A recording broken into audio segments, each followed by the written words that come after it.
Bismillahirrahmanirrahim. Alhamdulillahirabbil alamin wa bihi nasta'in wa ala umuri dunya waddin wa dinil haq.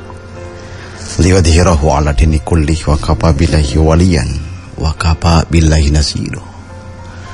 Asyhadu an la ilaha illallah wa asyhadu anna Muhammadan abduhu wa rasuluhu allazi la nabiyya ba'da amma ba'du. Para cakri khoto iman yang dirahmati Allah subhanahu wa ta'ala, urjing enjing masih dengan saya Faisal Ali di acara Cahaya Kalbu untuk berdiskusi dan berdialog mengenai persoalan agama. Pada kesempatan pagi hari ini untuk mengawali diskusi 1 jam ke depan sebagaimana biasa untuk hari Senin sampai Rabu ya Kang, masih kita akan melanjutkan acara yang tertunda berkenaan dengan ahkamun nisa atau fikul mar'ah. Dalam sebuah hadis yang diriwayatkan oleh Imam Al-Bukhari sebagaimana disampaikan oleh Aisyah radhiyallahu an, ia menceritakan ista'dantun Nabiyya sallallahu alaihi wasallam bil jihad faqala jihadu kunna al-hajj wa fi lafdin qultu ya Rasulullah, aku berkata wahai Rasulullah, ala nagju wa nujahidu ma'akum faqala lakinna ahsanal jihadu ajmaluhul al-hajj hajjum mabrurun. Faqalat Aisyah fala adaul hajja ba'da id sami'tu hada min Rasulillah sallallahu alaihi wasallam. Aisyah radhiyallahu an menceritakan ista'dantun Nabiyya sallallahu alaihi wasallam, aku pernah meminta izin kepada Rasulullah SAW bil jihadi untuk berjihad. Faqala, lalu beliau bersabda, jihadu kunna al-hajj, jihad kalian itu adalah berhaji gitu kan. Wa fi riwayatin bilafdin, dalam riwayat lain dengan redaksi qultu, aku berkata ya Rasulullah, wahai Rasulullah, ala nagju wa nujahidu ma'akum, tidakkah kami ini diperbolehkan untuk berperang wa nujahid dan berjihad ma'akum bersama kalian kaum laki-laki. Faqala, lalu beliau bersabda, lakin ahsanal jihad wa ajmaluhu al-hajj, akan tapi jihad yang paling baik dan yang paling bagus gitu kan, yang paling utama al-hajj, yaitu al-haju, berhaji, hajjun mabrurun, yaitu hajinya yang haji yang mabrur. Faqalat, lalu Aisyah berkata, fala adaul hajja ba'da id sami'tu hada min Rasulillah sallallahu alaihi wasallam. Kata Aisyah, maka aku tidak pernah meninggalkan untuk berhaji ba'da id sami'tu min hada, setelah aku mendengar hal ini min Rasulillah sallallahu alaihi wasallam, dari mendengar itu dari Rasulullah sallallahu alaihi wasallam. Barang rahmati Allah subhanahu wa ta'ala, masih kita di dalam hadis ini kita bisa mengambil banyak pelajaran gitu kan. Di samping juga memperoleh pelajaran bagaimana jihad yang paling utama, tentu saja di sini kita bisa ambil i'tibar terkait dengan sikap dan perilaku dari Aisyah radhiyallahu anha. Sebelumnya kita juga membahas tentang bagaimana seorang Aisyah radhiyallahu anha yang dia itu tawadu terhadap ilmu, memiliki ilmu yang sangat tinggi kan begitu ya. Memiliki kecakapan dalam semua hal, bahkan bisa sampai paling tidak mendamping Rasulullah SAW di dalam dakwahnya gitu. Nah, di hadis ini kita bisa lihat bagaimana perhatian Aisyah radhiyallahu an terhadap persoalan ibadah gitu kan ya. Sampai-sampai jihad yang memang pada prinsipnya diberlakukan bagi mereka kaum laki-laki, bahkan Aisyah radhiyallahu anha meminta kepada beliau untuk turut bersama mereka untuk berjihad. Ini memperlihatkan bahwa sangat besarnya perhatian Aisyah terhadap ibadah dan kebaikan lah, sederhananya seperti itu. Di hadis ini ya, tidak hanya membicarakan tentang jihadnya, tetapi berbicara juga bagaimana perhatian Aisyah radhiyallahu anha sebagai seorang istri Nabi sallallahu alaihi wasallam ya, terhadap kebaikan, terhadap kebajikan, terhadap ibadah. Hingga dia juga bertanya kepada Rasul, ala nagju wa nujahid ma'akum, bolehkah kami untuk berperang, wa nujahidu, itu seorang perempuan ada keinginan yang sama dengan kaum laki-laki, nujahid ma'akum ya, ala nagju wa nujahidu ma'akum, bolehkah kami itu ikut berperang dan berjihad bersama kalian kaum laki-laki, itu maksudnya kepada Nabi SAW. Maka Nabi SAW memberikan opsi lain begitu kan, karena memang jihad ini pada prinsipnya diberlakukan bagi mereka kaum laki-laki ya, jihad dalam berpengertian al-qital di sini berperang begitu ya, di medan tempur itu. Maka Nabi SAW memberikan opsi lain. Kata Nabi, jihadukunna al-hajj, jihad kalian itu adalah bagi kaum perempuan adalah berhaji. Dalam redaksi lain dijawab oleh Nabi tadi ya, lakin ahsanal jihad wa ajmaluhu al-hajj, jihad yang terbaik wa ajmaluhu dan yang katakanlah terutama, paling utama ya bagi kalian kaum laki-laki, kaum perempuan, al-hajj, berhaji. Tentu saja bukan sekedar haji, bisa dikatakan mengganti atau setimpal ya, atau sejajar dengan jihad bagi kaum perempuan itu ketika haji. Tentu saja hajinya bukan sekedar haji, tetapi hajjun mabrurun, berhaji yang mabrur. Jadi ketika seorang perempuan berhaji secara dengan mabrur, maka itu bagi perempuan lah jihad yang paling baik gitu kan. Jihad yang paling utama. Nah, ini bagi perempuan sebagai opsi dari Rasulullah SAW atas permintaannya Aisyah dari istri Nabi SAW untuk bisa berjihad bersama mereka. Apa yang disampaikan oleh Aisyah ketika mendengarkan jawaban seperti itu? Pala ada ul hajj ba'da idsami itu hada min Rasulullah SAW. Kata Aisyah, setelah tahu ada opsi lain untuk bisa berjihad seperti laki-laki, maka dengan berhaji yang mabrur, fala ada ul hajj, maka aku tidak pernah meninggalkan untuk berhaji idsami atau min hada min Rasulullah SAW. Setelah aku mendengar tentang hal ini dari Rasulullah SAW, begitu Kang. Jadi kita bisa lihat di sini bagaimana upaya kuat atau keinginan yang benar-benar ya, yang besar dari seorang Aisyah radhiyallahu an untuk bisa memperhatikan kebajikan, yang kebajikan itu tidak hanya sekedar bisa dilakukan hanya untuk kaum perempuan saja. Kalaupun memang itu diizinkan untuk bisa dilakukan oleh diizinkan untuk bagi kaum perempuan, ternyata itu bagi kaum laki-laki. Bahkan Aisyah menginginkan itu semua. Gitu kan. Jadi sangat betul-betul ya, punya perhatian yang kuat ya. Jadi ditaruhkeun ke Rasulku Aisyah mah, apa sih yang bisa, amalan apa yang bisa dilakukan seperti hanya laki-laki, kalau itu ada keutamaan dan gitu ya. Maka ini yang diperhatikan oleh Aisyah radhiyallahu an. Mungkin kita juga bisa seperti itu. Ini bukan hanya bagi kaum laki-laki saja, bukan kaum perempuan saja maksud saya, tetapi juga bagi kaum laki-laki. Mau berusaha, apa sih, ada nggak amalan yang lain begitu kan, yang memang bisa memberikan keutamaan bagi dirinya sendiri di hadapan Allah Subhanahu wa Ta'ala. Jadi Aisyah bukan hanya sekedar diberikan penghormatan oleh Nabi, juga oleh Allah dan para sahabatnya, bukan karena dalam posisinya dia sebagai istrinya, tetapi juga dalam hal ini bisa lihat bagaimana keinginan, keikutsertaan seorang Aisyah istri Nabi untuk betul-betul memperhatikan kebaikan dalam semua hal sebetulnya. Bahkan ada beberapa riwayat lain yang memang pada saat itu, kalau saya tidak salah, dalam perang Uhud, Aisyah pun ikut serta di situ, sekalipun tidak berperang secara fisik, tetapi Aisyah mempersiapkan girbah. Girbah itu tempat-tempat air minum untuk para pasukan, sehingga mereka bisa minum di situ. Itu ikut serta Aisyah radhiyallahu an. Di perang Khandaq juga sama, Aisyah pernah terjun di situ. Saya terjun payung ya, ikut terlibat untuk membantu para pasukan yang sedang jihad dengan menyiapkan air, makanan, menjadi relawan, katakanlah lain relawan kesehatan begitu ya, untuk mengobati mereka-mereka yang luka. Ini berarti sangat perhatian terhadap kebaikan. Jadi di sini Aisyah nggak mau kalah untuk melakukan kebaikan. Tidak hanya itu, kalau itu pun berlaku bagi laki-laki, Aisyah mah nggak mau kayak gitu deh. Kalau nggak memang aturannya ada mah, ya udah saya juga ikut. Mau dia orang beda, nggak sepeda sama bapak-bapak lah lalak ya. Ibu-ibu pakai konsumsi, jadinya itu kayak saya, alhamdulillah gitu kan. Para konsumsian, Tetapi ada hal yang lain yang bisa dilakukan, ya. Jadi ini memperlihatkan semangat yang kuat gitu.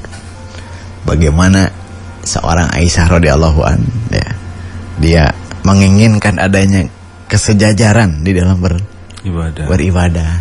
Di orang mah ada orang baik lah, ada perempuan maklum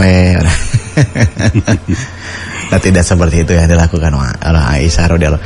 Dan dorongan ini tentu saja bukan hanya dorongan karena melihat orang lain saja.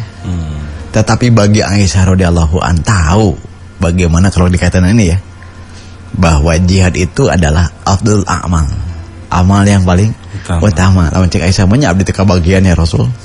Dalam hal ini jadi merasa rugi. Aisyah. Karena kan Nabi pernah ditanya dalam beberapa hadis oleh Abdullah bin Mas'ud, kemudian Anas bin Malik, kalau saya tidak salah dalam riwayat Bukhari Muslim, ketika ditanya ayul a'mal afdal, ketika beliau menceritakan tentang sholat, ya, tentang berbuat baik kepada orang tua, lalu sudah sebutkan al-jihad, karena afdal a'mal al-jihad. Nah, didasarkan pada pengetahuannya, bukan karena latahnya melihat orang lain melakukan kebaikan, tetapi memang betul-betul atas dasar inisiatif dan keilmuannya. Karena tahu, karena sebagaimana dijelaskan di dalam beberapa hadis, ya, bagi mereka-mereka yang jihad fisabilillah, itu kan keutamaannya sangat besar. Terlebih-lebih kalau mereka sampai katakanlah meninggal dunia di situ. Ya, karena memang dengan tujuan di'alai kalimatillah, untuk menegakkan kalimat Allah, maka yukfaru lisyahidil ladain, semuanya dosanya akan diampuni bagi orang yang syahid ladain. Nah, keutamaan-keutamaan itu, karena keutamaan jihad itu banyak, dan itu diketahui betul oleh Aisyah radhiyallahu anha, cermat betul beliau, sehingga apapun dari amalan yang afdol, beliau nggak mau diam. Saya pengen gak mau kalah begitu. Kalaupun ada kesempatan dia lakukan, kalaupun tidak dia minta usia yang lain. Ini seperti kasus ya istri-istri yang Nabi yang lain, kayak gitu semua. Jadi memperlihatkan bagaimana perhatiannya, ingat ya, perhatiannya sebagai seorang perempuan punya perhatian yang kuat bagaimana untuk beribadah dan berbuat baik, melakukan kebajikan, sehingga dia betul-betul mengambil bagian di situ. Iya, nah, mudah-mudahan dengan uraian sederhana ini kita bisa paham. Ini bukan ngomongin hajinya ya, tapi ngomongin bagaimana keinginan kuat dari seorang Aisyah. Kalimatnya fala adaul hajj, maka aku tidak pernah meninggalkan untuk berhaji. Ini kata Aisyah setelah mendengar dari Rasul itu. Kami tidak bisa jihad bareng-bareng laki-laki. Udah nggak apa-apa. Tapi cek Rasul adalah tuh jihadukun al-hajj, hajjun mabrurun. Wah, itu yang ditempuh oleh Aisyah. Karena ingin mendapatkan kesempatan yang sama seperti kaum laki-laki. Nah, disitulah Allah memberikan, Rasulnya memberikan kesempatan yang sama sekalipun porsinya yang beda. Begitu Kang ya. Baik laki-laki maupun perempuan gitu kan, karena ada amalan-amalan tertentu yang memang itu khusus bagi laki-laki, perempuan tidak, atau juga ada khusus bagi perempuan tetapi bagi laki-laki tidak begitu ya. Wallahu a'lam bishawab. Iya, alhamdulillah turun Ustaz. Dan Barai Cakra, kita mulai kembali. Silakan untuk yang mau bergabung bersama kami di Cahaya Kolbu bersama Al Ustaz Yusuf Faisal Ali untuk hari Senin sampai dengan Rabunya. Seperti biasa kita kembali ke pembahasan terkait tentang fikul mar'ah. Iya, dan untuk yang mau bergabung, kami tunggu kebersamaannya Barai Cakra di nomor 081123400905 untuk SMS dan juga WhatsApp, serta di line telepon 2035955 dan 2042396.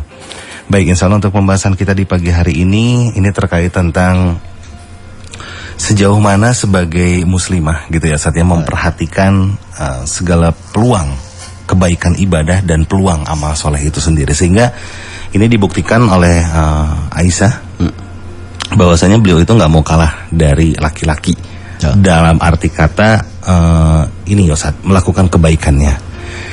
Sehingga di sini pelajaran yang pentingnya gitu ya Ustaz ya, kita ketika mengetahui atau melihat atau di depan mata ada peluang amal, peluang ibadah, itu harus mencontoh dengan langsung ambil kesempatannya.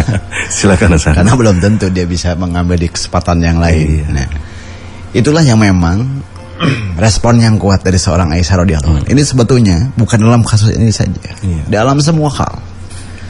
Aisyah itu paling cekatan, responnya kuat terhadap apapun, bukan hanya ya, termasuk juga ya, di minggu-minggu kemarin, respon kuat terhadap ilmu, respon kuat bagaimana dia ingin belajar, respon dari Rasul ya kuat, keinginan yang kuat juga, ingin mendapatkan pengetahuan yang lebih, bahkan menjadi menyerujukan pada satu dari para sahabat Nabi yang lain. Kemudian juga semua hal sebetulnya ya. Jadi istri-istri Nabi, salah satunya Aisyah, menampilkan itu semua. Militansi dalam ilmu, militansi dalam amal kan ya. Wah pokoknya ya memang bukan cecengekan. Jadi pengen berprestasi di hadapan Allah, Ustaz. Betul, di situ ya. Tidak mengandalkan suaminya, yaitu Rasulullah SAW. Dia ikut berperang, aktif di situ. Nah itulah menjadi pelajaran seorang muslimah tentu saja. Ketika mendapatkan kesempatan, juga termasuk kaum laki-laki, ada kesempatan yang bisa lakukan untuk berbuat kebaikan, lakukan aja pada hari itu. Karena boleh jadi di waktu yang lain kita tidak ada kesempatan untuk bisa melakukannya. Ya kan juga kita tidak tahu usia. Oleh sebab itu ketika kita mampu untuk lakukan aja dulu semua. Nah, karena mungkin ada satu saat kita tidak bisa melakukannya. Tidak mampu untuk melakukannya kan begitu. Dalam kondisi tertentu gitu kan. Nah, ketika ada kesempatan itu, ambil saja oleh kita. Kalau memang itu memungkinkan untuk kita lakukan. Yang jelas dan yang sudah benar misalkan. Yang jelas yang sudah benar. Wah, itu saja lakukan oleh kita.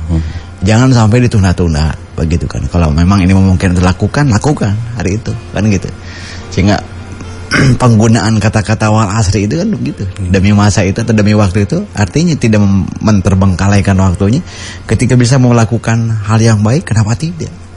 Jangan angkewe misalnya, rek sodako angkewe dan mingon payun ya. Bisa. Atau selalu mengedepankan alasan. Nah itu hal-hal yang seperti itu tentu saja. Jadi tidak memperhatikan ya kalau kita lihat contoh dari sini, role model ya, dari seorang kaum perempuan. Jadi kaum perempuan sebetulnya tidak ada halangan untuk bisa ya katakanlah berlomba, dalam bahasa yang namanya menyaingi kaum laki-laki dalam kebaikan. Karena kan disebutkan allazina amanu amilus solihat, itu bukan ditujukan kepada mereka kaum perempuan, laki-laki saja. Termasuk di dalamnya kaum perempuan. Kan sehingga di dalam ayat innal muslimin wal muslimat wal mu'minin wal mu'minat wasoimin wasoimat wal mutasaddiqin wal mutasaddiqun, itu Allah sandingkan kaum laki-laki dan perempuan karena Allah memberikan kesempatan sejajar di situ yang sama untuk bisa beribadah kepada Allah dan tidak Allah pisahkan. Kecuali dibeda-bedakan, kecuali ada dalil yang lain yang khusus yang membedakan tentang hal itu. Mudah-mudahan kita ini ya Baraya Cakra kaum Hawa, kaum perempuan lah kan, punya semangat, keinginan yang kuat seperti halnya Aisyah radhiyallahu anha. Apapun ada kesempatan lakukan. Ada kesempatan lakukan, baru lupakan. Dan tidak menunggu orang lain, Ustaz. Ningali batur geus sandeun. Acan teh ibu-ibu. Tahu nggak? Orang we nyari anu alim sanes alim nya orang we kan gitu ya. Jangan sampai ada si ibu itu kita henteu. Tidak beri kemoal. Tidak masing-masing amal sareng pahala aja Allah nu ngasih seperti itu. Wallahu a'lam bishawab. Iya, Ustaz, teringat Ustaz ini dengan persaingan kita bukan hanya dengan istilahnya kalau perempuan mah dengan laki-laki gitu, persaingan kebaikan gitu ya Ustaz. Itu memang harus ya Ustaz. Bahkan kita dianjurkan Baraya Cakra untuk iri. Iya betul. Untuk iri dalam kebaikan itu. Misalkan orang lain udah bisa gini, gimana caranya nih saya bisa lebih baik di hadapan Allah melebihi si fulan misalkan gitu. Betul. Silakan Ustaz.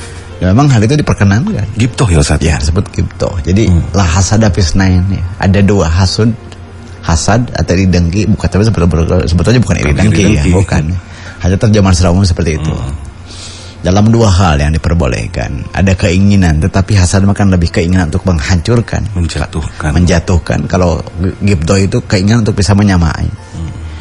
Dalam dua hal, pertama adalah seseorang yang mereka itu membaca Al-Quran pada waktu malam, ya, dan dia mengamalkannya, maka itu boleh kita untuk katakanlah menginginkan seperti itu di dalam urusan ukhrawi. Yang kedua, kita merasa iri dengan mereka-mereka yang diberikan harta oleh Allah dan mereka memanfaatkannya, memungsikannya di jalan Allah. Di jalan Allah, boleh gitu. Jadi ada keinginan, ya Allah, ayo ngasiga eta. Orang yang terbersit untuk melakukan itu, ya gitu kan ya, namanya terstimulus lah katakan. Maka kan itu ada 4 kelompok manusia. Iya, kalau saya sampaikan hadis secara umum, pertama ada orang yang mereka itu dititipi harta ya dan diamalkan. Itu kelompok pertama. Yang kedua, ada yang tidak punya harta tapi punya keinginan seperti itu. Ya Allah, abdi hoyong siga eta. Minimal Pak Jero Husawa. Pahalanya sama. Minimal. Ya kan gitu. Tapi bukan wacana doang. Bukan ya. Misalnya, ya Allah, abdi hoyong siga eta, tiasa sodako, tiasa rajin tahajud, tiasa rajin ngaos, kan gitu. Saya pengen seperti itu. Nah, kata Nabi, Pak Jero Husawa, gitu. Ayo oke, memang mereka yang kedua, yang ketiga, ada yang diberikan harta tapi tidak dipakai untuk benar, gitu. Wah, itu cilaka, itu amanat, amanah gitu di jalan Allah. Yang ketiga rugi, ya keasaan deh hoyong siga, mereka pasti ngalamun itu. Memang ngalamun. Misalnya begini, ada orang yang menggunakan harta dengan tidak benar, kemudian ya, dalam hal maksiat. Kemudian ada orang hayang siga si eta asup ka dugem, kacumbonan teh. Ngalamun tariknya. Ya, dosa mah pasti. Cek Nabi teman sarua dosana. Katilu. Jadi keempat kan gitu. Keempat dengan yang ketiga gitu kan. Sama. Tapi ini malah kita punya itu. Ya Allah hoyong gitu kan. Paling tidak itu. Kalau belum bisa malah mungkin untuk melakukan. Tetapi bukan hanya sekedar kan penting niatnya heula urang mah penting teh dongeng nanti. Dipoles deui wae. Penyalira. Ko urang mah sok kitu penting mah niat we urang mah cenah da insyaallah lagi cenah nyatetnya cenah. Aya sakadar niat tunggul bari. Ya bukan niat sebenarnya itu mah azimah ya. Cuman getaran hati untuk bisa melakukan sesuatu karena disebut niat itu keinginan yang memang ya dilakukan gitu. Itu niat sebetulnya. Nah, hal ini yang memang ditampilkan oleh Aisyah radhiyallahu anha begitu. Jadi sekedar hoyong hunggul gitu. Jadi yang perhakna ieu bari ngamutan urang depannya. Waduh eta jalma eta ahli tahajud urang bisa kitu kumaha carana. Nah, itu bari berupaya. Henteu kieu hayang siga henteu tapi urang mah kumaha adanya. Eta mah berangan-angan. Berangan-angan dan gitu mah. Nah, tidak itu yang ditampilkan deh ya oleh Aisyah radhiyallahu anha. Betul, ingin langsung melakukan. Maka ketika Nabi kasih opsi untuk berhaji sebagai ganti jihad bagi kaum perempuan, maka beliau pala ada tidak banyak mikir dan tidak banyak pala adaul haji. Maka aku tidak meninggalkan berhaji. Idsami atau hada min Rasulillah. Setelah aku mendengar ini dari Rasul. Jadi itu seueur alasan kan gitu.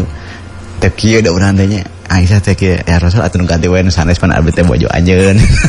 Anu babari wae keur abi. Anu ka abi wae babari. Enggak gitu Ustaz. Enggak seperti itu. Tetap dalam porsinya apa yang ditetapkan oleh Rasul, ya Aisyah mencoba dan berusaha untuk melakukan itu. Wallahu a'lam. Ya kadang Ustaz ya ini penyadaran diri baraya cakra sifatnya. Pemakluman Ustaz kita dalam hal kebaikan. Betul. Itu kadang sebetulnya membuka celah peluang setan untuk lebih mengganggu kita sebetulnya dalam keistiqomahan ibadah itu sendiri. Ya, kan gitu ngahias setan diusapan kan gitu keun bae ayeuna mah henteu.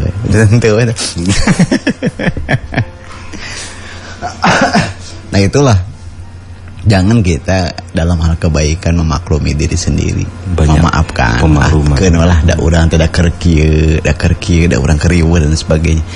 Hal-hal itu seperti wajar, tetapi kalau itu memang terbentuk terus, maka betul dia akan melepas sedikit-sedikit. Maka ketika ada sesuatu hal, jangan dulu berpikir panjang gitu. Ya, harus kita lakukan. Kalau bentuknya perintah ketaatan, iya aja dulu. Iya aja dulu. Oke, urusan nanti ya nanti. Ya gitu, terlaksana atau tidak. Kan begitu. Udah malol ayat kayak laki-laki itu kumanya cenah. Kan maksudnya eta rek nangan celah supaya teu kapi damal gitu. Atau ngelak. Kayak rada tebih gitu. Gitu aja. Nah, ini hal-hal seperti ini ya itu yang disebut dengan dulu wisata al-futur ya. Al-futur, iya. Selalu menunda kan gitu, hal-hal seperti itu. Malas maka kenapa ada istilah fastabiqul khairat, berlomba-lomba dalam kebaikan kan gitu. Bukan artinya ketika ada teman saja, paling tidak berlomba dengan dirinya sendiri. Nah, lebih baik dari dirinya sendiri sebelumnya. Gitu, maka ibda binafsik, paling tidak bermulailah dari diri kita sendiri. Paling tidak memotivasi diri sendiri. Jangan nunggu orang lain gak akan sama. Maka ketika orang menunggu orang lain, boleh jadi orang lain kalau malas, orang jadi ngilu malas. Si itu gente Korea kan gitunya. Kalau orang lainnya nggak mau taat, kita jangan mau ke bawah nggak taat. Nah kayak gitu. Justru kita harus berpaling dari hal itu dan tetapkan di posisi untuk istiqomah. Gitu. Biarin orang lain melakukan itu, nggak mau ya udah, ya orang lain. Tinggalin aja kan gitu deh. Cuma kewajiban pribadi masing-masing. Pahalanya buat masing-masing dan tadi berjamaahkan sekali kan ayat taklim 3.000 jalmi dan tadi berjamaahkan pahala ada masing-masing sami. Kan begitu ya. Nah inilah mudah-mudahan ini menjadi apa, bukan hanya sekedar inspirasi saja ya, dari Aisyah radhiyallahu seorang perempuan. Jadi tidak merasa lemah dalam posisinya. Lemah iman. Ya, jadi secara kan kadang-kadang kan kita dibedakan seperti itu. Ada abdi mah kaum perempuan atau kaum lemah. Nggak bisa ya. Kalau kita punya niat, ketika hal itu memang Allah tentukan di dalam ya, dan Allah kasih opsi seperti ini, usahakan, upayakan, kita berupaya. Paling tidak ada keinginan untuk itu. Kalaupun tidak terwujud bukan urusan. Tapi oh iya, oke. Kita coba kan gitu. Langkah dulu. Apa kita nggak ada praknya itu selesai urusan. Ya kan, lantas diupayakan hanya wah giat gitu kan. Tapi pun tidak terwujud ya udah. Upayakan lagi terus dan terus, kan itu kebaikan lah ya. Wallahu a'lam bishawab. Iya, khawatirnya jangan sampai terjebak dengan kelemahan iman ya, baik laki-laki ataupun juga perempuan. Bara Cakra ini dengan istilahnya kadang kita seperti itu, Ustaz. Menginginkan sesuatu tapi ingin hanya sebatas ingin karena dalam dirinya tidak merasa butuh gitu, Ustaz. Sehingga ketika akan melakukannya itu tidaklah terrealisasikan. Dalam arti kata gini, ingin teh ngan saukur ingin wongku, tidak mencoba untuk melangkah. Nah khawatir itu terjebak ya Ustaz ya dalam talbis iblis itu sendiri. Jadi kenapa kalau kita lihat dari Aisyah ini juga begitu, memang secara fisik dia perempuan, tetapi karena imannya yang kuat, maka dia ada upaya-upaya ke situ. Maka kata Nabi kan begitu kalau dalam hadis yang lain, al-mu'minul qawiyyu khairun wa ahabbu ilallah minal mu'minil dha'if.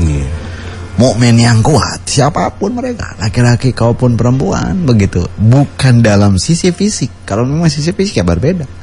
Kamu ke perempuan ada keterbatasan dalam satu sisi, laki-laki juga sama. Maka yang ditampilkan di situ al-mu'minul qawiyyu khairun wa ahabbu ilallah minal mu'minil dha'if. Mukmin yang kuat itu, kuat imannya, kuat keinginannya, khairun wa ahabu, itu lebih baik dan lebih dicintai ilallah oleh Allah minal mu'minil dha'if, daripada mukmin yang lemah. Wala ta'azaz, kan itu kata Nabi. Janganlah kamu merasa lemah. Maksudnya terhalang imannya karena fisik. Apapun kita bisa lakukan. Kenapa di ayat-ayat jihad misal, maka mereka yang berjihad dengan hartanya, tenaganya, itu ada kemungkinan bisa kita lakukan supaya mereka tidak berhenti di satu titik amal yang kita tidak mampu melakukan. Misalnya nih, aduh saya nggak mampu ini, ada nggak cara yang lain? Itu lakukan. Misalnya, aduh tetiasa ngiring, nyata saya kalau konsumsinya misalnya ngawas, nitipun laki ati ibu ngawas, punya ngawas konsumsi itu abdi tepan dewa. Orang masuk di kantor ke noen gitu depan. Masih berhitung, masih berhitung. Terus gitu teh, atau ibu bantosan, tepan eta tos. Ketawakilan lu kesimpulan, abdi mapan ieu na we heula. Nah teh, emang ngobrol pengalaman nu aya ya. Harus pada mengkritik ya. Tidak seperti kalau kita mampu untuk tenaganya, hartanya ya kenapa enggak? Semua kita bisa lakukan. Dan itu semua akan kembali kepada diri kita, bukan bagi orang lain. Itu saja pikiran kita. Ini semua yang dilakukan bukan buat orang lain, buat diri sendiri. Ulah kia rugi adik itu mah batur ganti, tahu lah gitu kan emosan. Kan begitu ya. Padahal yang dilakukan bukan buat orang lain, buat dirinya sendiri loh. Kadang-kadang kita merasa rugi gitu. Banyak orang wae, itu pun kebaikan. Banyak kita aja itu rugi sendiri. Kan biarkan orang lain, yang penting kita terus jalan terus ya, dan berusaha ke situ ya. Allahu a'lam bishawab. Karena memang bagi seorang muslim ya Ustaz ya, itu sebisa mungkin Bara Cakra bukti dari berjamaah ya Ustaz. Bukti dari berjamaah itu dengan tidak memiliki sikap ataupun juga karakter apatisme. Tidak. Apatis ya, jadi tidak peduli. Enggak peduli gitu Ustaz. Tidak. Justru ada kepedulian di situ ya, dalam semua.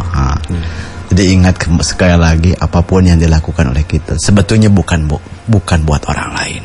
sekalipun secara lahiriah itu dibuat orang lain yang kita berikan misalnya, tetapi itu akan kembali kepada kita. Manfaatnya buat jangan merasa rugi. Udah orang rugi atau mau nyoba apa, entonglah, tetap saja kembali aja ke kita. Dan kita butuh nih pahala, butuh kebaikan di hadapan Allah. Semua sementara yang bisa menjamin itu bukan orang lain, kita yang kita lakukan, diri sendiri kita yang menjadi jaminan, kan begitu.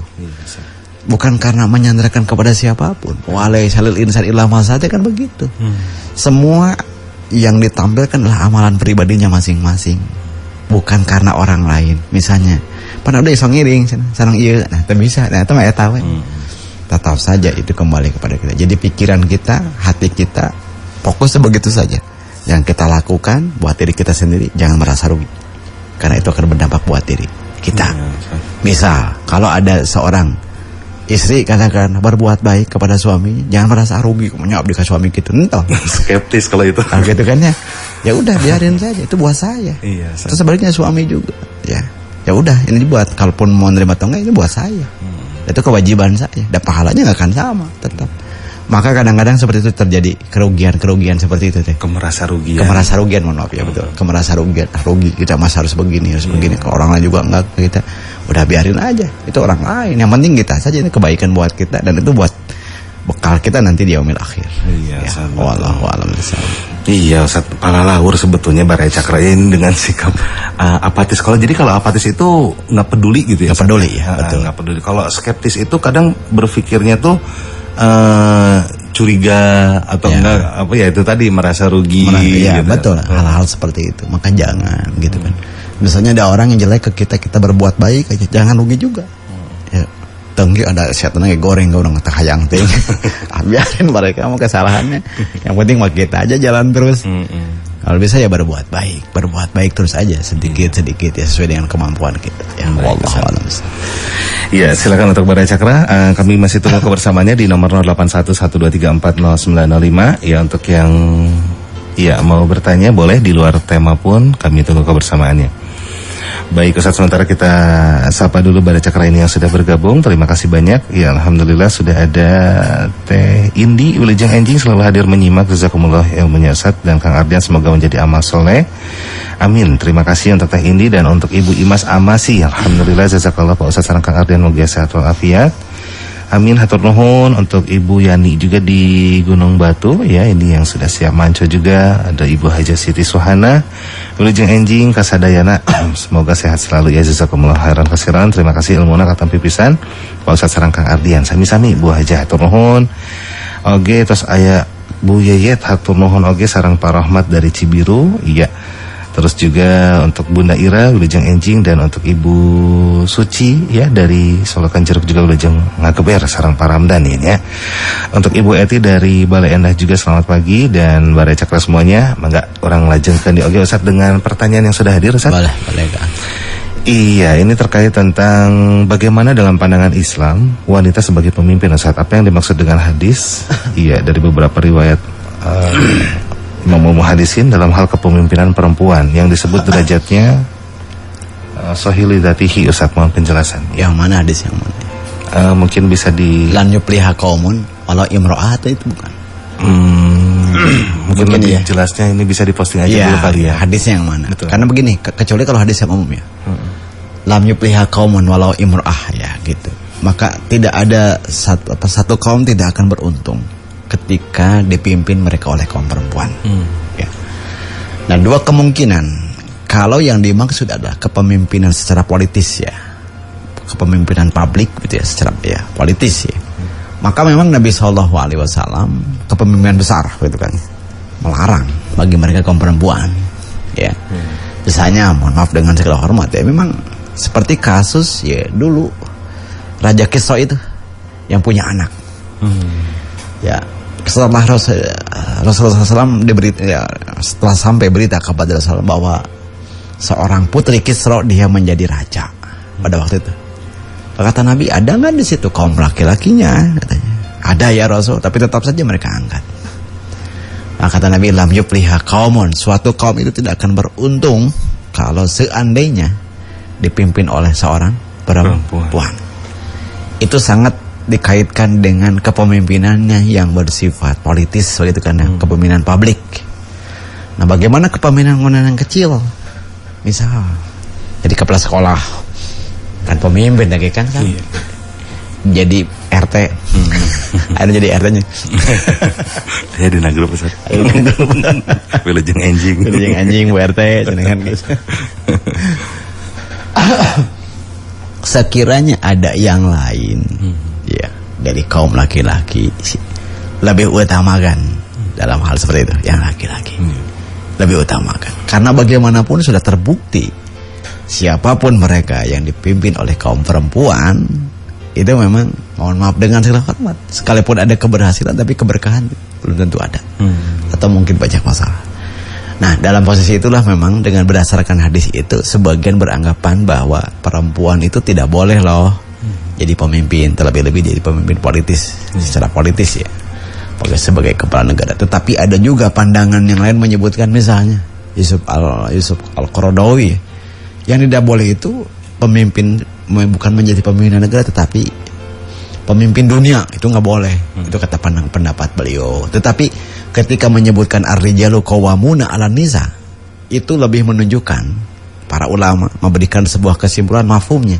Jangankan jadi ketika laki-laki itu pemimpin bagi perempuan, jangankan bagi jadi pemimpin di rumah tangga, di skop yang besar, di skop yang kecilnya nggak boleh.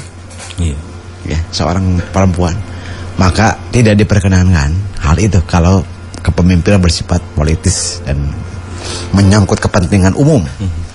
Bagaimana menyangkut kepentingan ya yang sifatnya tadi itu, apa istilahnya ya, saya lupa lagi. Maka lebih baik ya misalnya dalam sekup-sekup kecil itu Kang ya, kalau memungkinkan untuk diserahkan kepada yang lain, ya serahkan aja dulu lah kepada yang lain, yang laki-laki maksudnya ya. Karena bagaimanapun ya, ada perbedaan dari sisi fisik ya, kemampuan antara laki-laki dan perempuan. Mengapa hak kewenangan kepemimpinan itu diberikan kepada laki-laki? Karena Allah melebihkan bagi kaum laki-laki daripada melebihkan kaum laki-laki daripada kaum perempuan beberapa. Jadi seperti itulah sederhananya jawabannya. Lalu juga pernah diposting ya, tulisan itu saya kan terkait dengan ayat dan ar-rijalu qawwamuna 'alan nisa. Terkait dengan itu silakan aja nanti dibuka lagi ya, di grup ya. Di grup ya. Wallahu a'lam bishawab. Baik ya, kurang lebih seperti itu. Dan berikutnya Ustaz, ya kita coba kembali dengan pertanyaan lain. Ustaz, bagaimana bila dalam satu keadaan tanpa disadari diri kita ini menjadi seseorang yang menghalangi kebaikan dari orang lain, Ustaz? Oke, dan ya secara tidak langsungnya kita itu jadi ngagokan gitu saat orang lain untuk berbuat baik gitu. Kalau tanpa sadar ya, kalau tanpa sadar kita istilahnya ada dalam posisi tersebut, Ustaz. Silakan. Memang tidak diperkenankan hal yang menjadi dosa, yasudduna an sabilillah. Mereka menghalang-halangi di jalan Allah. Ya, disadari ataupun tidak begitu kan ya, terasa atau tidak. Itu jelas ya. Karena dalam ayat disebutkan wala tatabi syaiton khutuwatil syaiton. Janganlah kalian mengikuti langkah-langkah setan. Dari tatapakan namun ayat nih. Pola. Kalau tidak salah itu nyambungnya kayak tadi. Dan karena setan itu yasudduna an sabilillah. Mereka selalu menghalang-halangi mereka di jalan Allah. Ya, ayo orang sebab setan apaan alim. Minimal jangan mau temenan sama mereka. Nah, gitu sajalah sekarang mah gitu ya. Ya. Tentu saja kita jangan pernah menghalangi orang lain untuk berbuat baik. Ya, menghalangi berbuat orang lain ya tadi teh. Berarti tetapi ukhuwati syaitan. CS nah gitu kan. Ya, mudah-mudahan kita termasuk orang-orang yang tidak setuju dan mengerti dengan mereka, tidak setuju dengan sikap itu. Nah, kita terus mengerti untuk bisa, justru kita mendukung, seharusnya mendukung hal-hal dalam sifatnya kebaikan itu. Karena sekali lagi, apapun dukungan kita, sekecil apapun, tidak akan kembali kepada orang lain, tetapi bagi dirinya sendiri. Jadi amal sendiri, pertanggungjawaban sendiri, nggak ada yang lain. Gitu kan misalnya dia ambil air teh pan ada sanjarangan Yusuf sih. Tetiasa kan eta mah terus amal masing-masing. Tetap amalnya mah dihitung masing-masing. Ya, kan begitu ya. Iya, Ustaz. Nah, karena itu emang masing-masing, ingat saja sekali lagi, pikirkan buat diri kita sendiri. Ya gitu. Minimal ya. Kan gitu ya. Ya minimal kita dukung, ulah ngahalang, ngaeksekusi ulah. Kita menang di masih dia mah. Pahamna beda aja. Aduh, atuh cing tinggal heula jeung kupingkeun we, heula urang teh nya. Atuh moal tuntas rahmatan lil alamin. Moal beres. Nah, hal-hal seperti itu banyak hal yang terjadi. Itu hal yang terkecil ya. Mudah-mudahan Allah bimbing kita aja supaya tidak seperti itu. Saya udah ngemutan ke orang sedayana. Mengingatkan saat baik ya. Ya, kurang lebih seperti itu. Terima kasih banyak dan kita coba Ustaz berikutnya untuk pertanyaan lain. Iya. Ya, dari Bapak Rohmat Cibiru. Alhamdulillah Ustaz sareng Kang Ardian Pak Rohmat Parantos Manco, mudah-mudahan Ustaz dipasien kesehatan punten ka Nusanes oge abdi teu dongkap dina tausiah kamari Ustaz ke upami aya di daerah ujung Berung insyaallah cenah. Udah dongkap atur nuhun. Mangga ya insyaallah. Ya, dan memang untuk pertemuan kajian memang di daerah-daerah timur ya Ustaz ya. Nah, di daerah-daerah timur silakan untuk bisa mengikuti pada jadwalnya karena di sisi lain pun untuk materi kajian itu berkesinambungan Ustaz ya. Iya, insyaallah. Jadi ada kaitannya gitu Ustaz. Satu sama lain. Jadi dimohon untuk baca terkait pertemuan kajian itu bisa diikuti dengan baik Ustaz. Silakan. Jadi jangan sampai nanti bilang begini, nah jika dia bahasan teh pokoknya teh tengiringan satacana. Maksudnya begini karena memang ini apa ya, kajian itu memang sifatnya tematis ya. Jadi terus satu sama lain di materi sebelumnya ke depan itu terus sangat berhubungan. Maka kalau terlewat satu aja ya mungkin ya akan kita ketinggalan atau bingung ini awalnya jujutan nanti mana ya dongeng kan begitu. Kalau dari awal ya mungkin kita tahu oh ya awalnya dari sini prosesnya kayak gini nanti kesimpulannya itu kan teh ujug-ujug kesimpulan kan ujug-ujug kesimpulan teh lieur tuh kan nah abad kieu cenah kesimpulan teh cenah teh mana dasarna cenah. Pilih nyaki ka abdi nu lieur. Nah itu yang pentingnya kenapa ada sebuah rutinitas keilmuan gitu kajian ya karena memang tidak bermaksud yang lain saya sampaikan ya kalau kajian-kajian kita ini mencoba untuk sistematis lah. Iya betul. Tematik begitu sesuai dengan judul beres namun hiji bereskeun heula dogikeun total gitu. Dogikeun ke bubuk-bubuk aja. Baru ke bab yang lain. Ya enggak mau gitu ya misalnya bab salat can beres bar karena bab sanes. Ya balik dia karena bab salat tuh bolak-balik gitu. Saya harapkan seperti itu. Selesaikannya dulu semua. A sampai Z, bab fikih saum misalnya. A sampai Z ya kan. Nanti ulah dogikeun pas ngebahas bab saum, wih dia kana bab salat irah anggeusna atuh Kang ngaji teh. Kita beres-beres secara keilmuan aja materi keilmuan. Minimal secara materi keilmuan aja dulu ya. Kita tuh bolak-balik aja. Maka kenapa harus kajiannya memang rutinitas dan kita juga membuat sebuah materi kajiannya memang tersistematis ya. Satu sama lain berhubungan dalam satu tema tertentu. Misalnya bab jenazah beresin aja ulah bab jenazah. Dugikeun ka rengse gitu, mungkin ka bubuk-bubukna gitu kan ya. Sampai tidak ada pertanyaan. Tidak ada pertanyaan itu semua kita jawab di situ. Jadi kan mohon maaf ya memang wajar gitu kan kalau ada muncul pertanyaan bab itu usah dibahas, ketinggalan teu taklim gitu. Tapi itu biasa mudah-mudahan ya Allah bisa mempertemukan kita dalam kajian-kajian yang lain. Tentu saja ya jangan sampai akhirnya mohon maaf ya bersangka lain. Nah saya kesimpulannya begini itu karek ngangos. Pakai semua satu acara nyambung tengiringan nggaknya aja pasti. Nah, di situ kadang-kadang orang beranggapan lain. Ya padahal kalau dari awal kita ikuti terus kan jelas. Ya awal, tengah, akhir nanti gimana gitu. Dan kesimpulannya juga kita udah bisa paham di situ. Memang ya Ustaz ya ini kalau misalkan bicara tentang ya Ustaz kamari teh ieu teh nuju seueur urusan. Wah, kalau bicara urusan ya Ustaz ya. Sebetulnya setiap orang punya agenda namun tidak setiap orang memiliki prioritas. Mungkin di situ Ustaz ya. Baik. Ya, silakan untuk Pak Rohmat ya demikian dan kita coba kembali. Iya. Ini sudah ada yang bergabung. Oh, ada pertanyaan Ustaz tentang ya mengenai sholat Saya baru ngemakmum Ustaz, tapi imam sudah lebih dari Al-Fatihah. Sedangkan sedangkan abdi mah ngadeg deui ari nu gigireun abdi mah ngiringan salam kumaha eta abdi kalabat masbuk katana pinter. Iya, mungkin ini ada dua pendapat ya terkait dengan hal ini. Mungkin ada juga yang beranggapan bahwa ketika mengikuti satu ruku itu mendapatkan satu rakaat sekalipun tidak membaca Al-Fatihah. Saya berkesimpulan di dalam beberapa hadis, la salata liman lam yaqra bi Fatihatil Kitab, tidak sah salat bagi mereka yang tidak membaca Fatihah. Berarti belum dianggap satu rakaat. Kira-kira sederhananya itu kesimpulannya. Kalau memang dia tidak membaca Al-Fatihah. Begitu. Bagi mereka yang berpendapat mendengar, misalnya cukup mendengar patokanana dari awal sampai akhir Fatihah.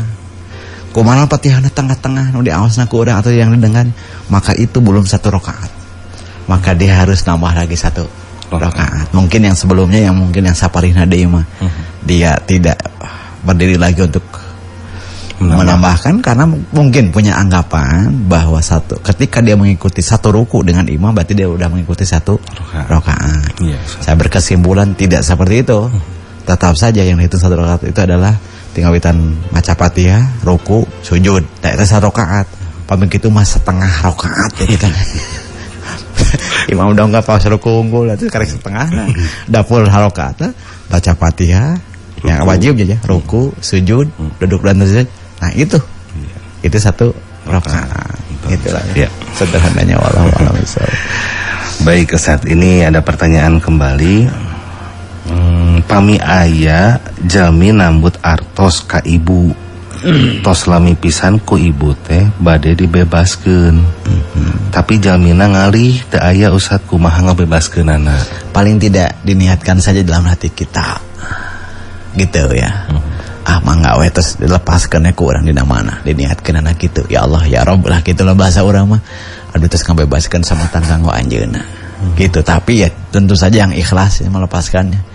Jangan karena membebaskan hutang karena udah pusing ditagih temasian wae. Jadi bukan dasar jengkel. Bukan dasar jengkel. Ya udahlah, karena memang dia belum mampu, belum ada kelebihan, ya udah silakan saja.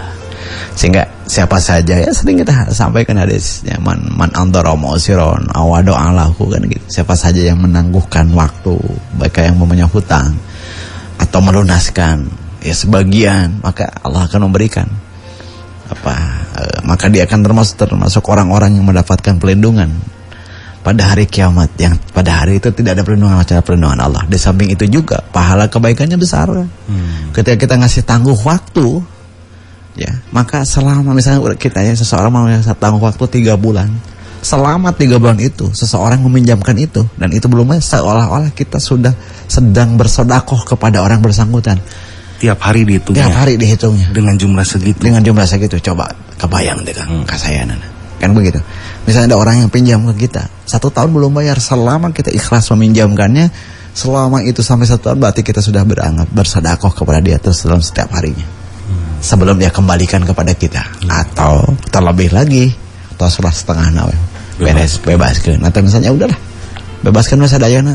Kan gitu. Kan wayahna we nya. Cingkiat yang nak nata ulah tambahan eta. Jangan ada embel-embel seperti itu. Kalau mau lepaskan aja. Kalau enggak kasih waktu lagi gitu aja lah ya. Gitu. Wallahu a'lam bishawab. Baik, ya kurang lebih seperti itu. Dan Ustaz karena waktu pun juga sudah tidak mencukupi untuk kebersamaan kita. Alhamdulillah jazakallahu khairan katsiran. Terima kasih banyak para cakra yang sudah bergabung. Dan insya Allah kita lanjutkan kembali esok hari di waktu serta kesempatan yang sama. Cahaya Kolbu bersama Ustaz Yusuf Faisal Ali. Ya, semoga apa yang telah dipapar oleh Ustaz pun menjadi ilmu yang bermanfaat bagi kita semua, bisa kita manfaatkan sekaligus kita amalkan. Walakhirul da'wa alhamdulillahirabbil alamin. Wakil yang bertugas saya Ardian undur pamit. Aqulu qouli hadza wa astaghfirullah li wa lakum. Assalamualaikum warahmatullahi wabarakatuh. 90,5 FM Radio Cakra. Radio Cakra.